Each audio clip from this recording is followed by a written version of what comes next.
நீங்க யார் என்ன அடிக்க? சோறு போட்டீங்களா? படிக்க வச்சீங்களா? துணிமணி வாங்கி கொடுத்தீங்களா? இல்ல வளர்த்துதான் ஆளாக்குனீங்களா? அப்பா அப்பா நீ இப்ப கதறீங்களே, எனக்கு அப்பாவா நீங்க என்ன செஞ்சிருக்கீங்க? அம்மா உங்களை அப்பான்னு கூப்பிட சொன்னா அதனாலதான் கூப்பிடுறேன். உங்களால இந்தாத்துக்கு காலனா பிரயோஜனம் உண்டா? படிப்பு நிறுத்தின. ஆமா, அது ஏன் இஷ்டம். அதுக்கு நீங்க யாரு?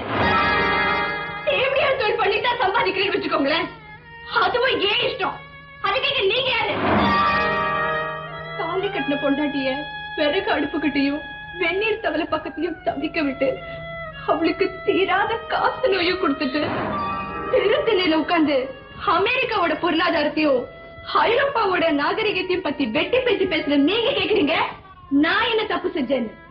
முதல்ல ஒரு மனுஷனா புருஷனா ஆம்பளையா ஒத்தரவா சம்பாதிச்சு காட்டுங்க, அப்புறம் நீங்க சொல்றத நான் கேட்க